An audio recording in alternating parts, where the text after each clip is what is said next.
प्रिय दर्शकों नमस्कार।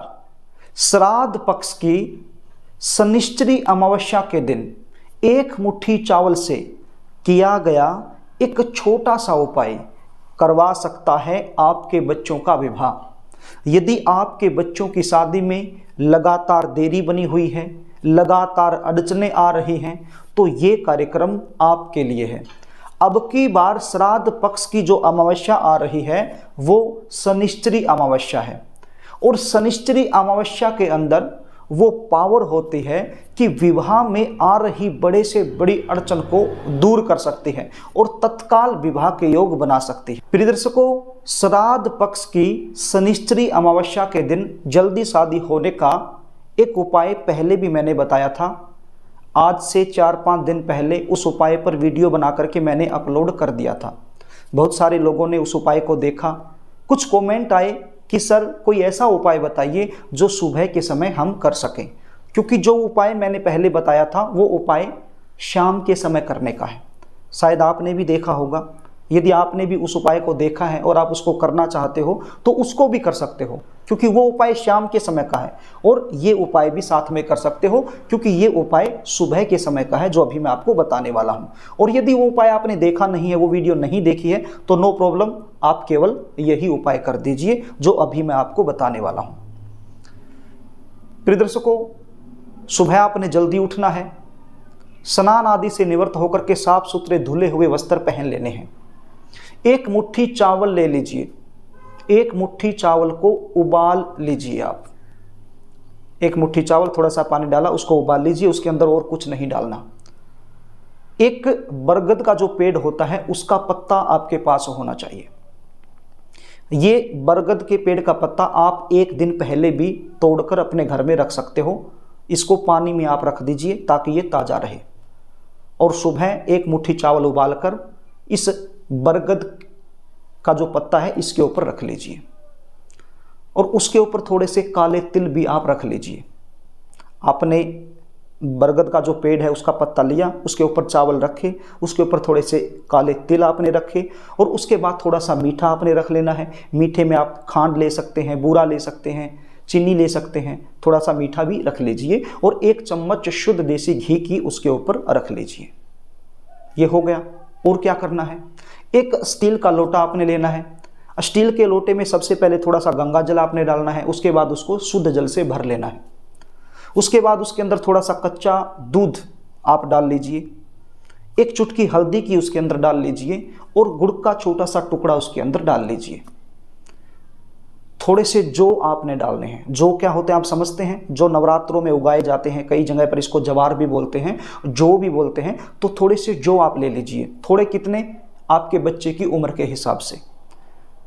आपका बच्चा वर्तमान समय में किस उम्र में चला हुआ है उतने ही जो आप ले लेने हैं। सपोज कीजिए आपका बच्चा 28वें साल में चला हुआ है, 27 पूरे हो चुके हैं और 28वें में चला हुआ है, तो 28 जो लेने हैं। तो आप देख लीजिए कि आपका बच्चा वर्तमान समय में किस उम्र में चला हुआ है, उतने ही जो आप इस पानी में डाल लीजिए।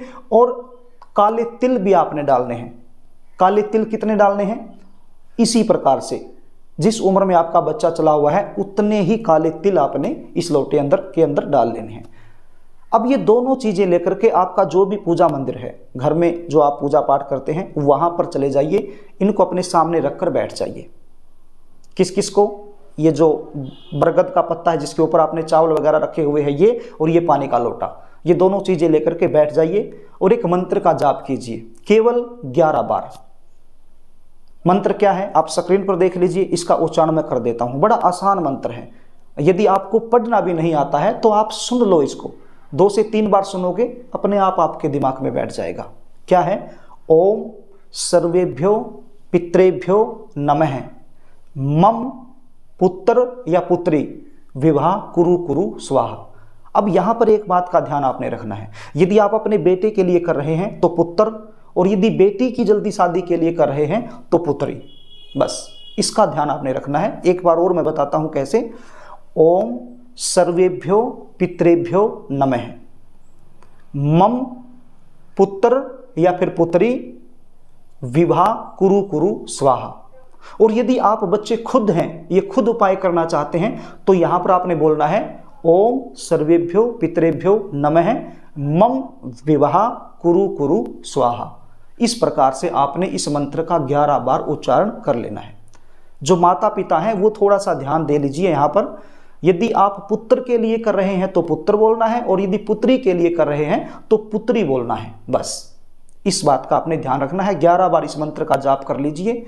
इसके बाद आपने ये पानी का लोटा और ये बरगद का जो पत्ता है जिसके ऊपर आपने चावल और तिल और घी मीठा रखा है, ये दोनों चीज़ें लेकर के पीपल के पेड़ के नीचे जाना है। साथ में एक शुद्ध देसी घी का दीपक भी आपने ले लेना है। ये 3 चीज़ें हो गई आपके पास, शुद्ध देसी घी का दीपक, पानी का लोटा जिसके अंदर सारी चीज़ें आपने डाल रखी हैं, और वो बरगद का पत्ता जिसके ऊपर आपने चावल वगैरह जो भी चीज़ें हैं वो रखी हुई हैं। तो ये तीनों चीज़ें किसी भी थाली में रख लीजिए और पीपल के पेड़ के नीचे चले जाइए।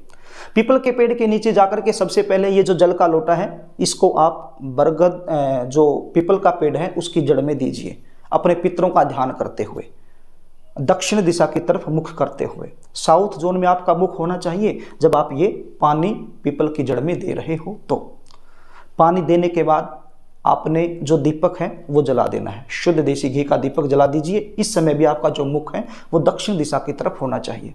उसके बाद ये जो बरगद का पत्ता है इसको भी आप वहीं पर रख दीजिए, पीपल की जो जड़ है उसके पास रख दीजिए। इस समय भी आपका जो मुख है वो दक्षिण दिशा की तरफ ही होना चाहिए। और अपने पितरों का ध्यान कीजिए, हाथ जोड़ करके भाव से प्रार्थना कीजिए अपने बच्चों की जल्दी शादी के लिए। उसके बाद पीपल की 3 परिक्रमा कर लीजिए और सीधा अपने घर को चले आइए। तो ये उपाय आपने 14 अक्टूबर श्राद्ध पक्ष की शनिश्चरी अमावस्या के दिन सुबह के समय करना है। प्रिय दर्शकों, श्राद्ध पक्ष की जो शनिश्चरी अमावस्या होती है उसके अंदर इतनी पावर होती है कि विवाह में आ रही बड़े से बड़ी अड़चन को तत्काल दूर कर सकती है और शीघ्र से शीघ्र विवाह होने का एक प्रबल योग बना सकती है। यदि आप भाव से श्रद्धा से ये उपाय करोगे अपने पितरों का ध्यान करते हुए तो आपको अवश्य ही लाभ मिलेगा।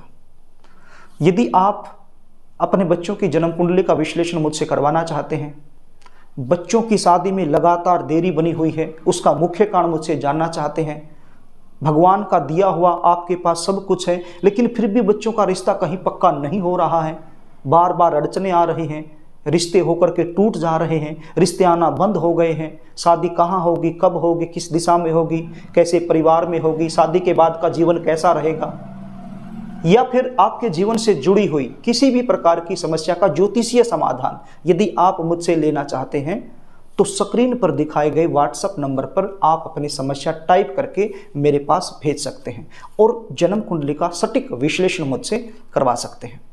यदि कार्यक्रम आपको अच्छा लगे तो इस वीडियो को लाइक करना, शेयर करना, कमेंट भी कर देना, और यदि आप मुझसे लगातार जुड़े रहना चाहते हैं तो चैनल को सब्सक्राइब जरूर कर लेना। आज के लिए बस इतना ही, आगे फिर मिलेंगे, तब तक के लिए नमस्कार।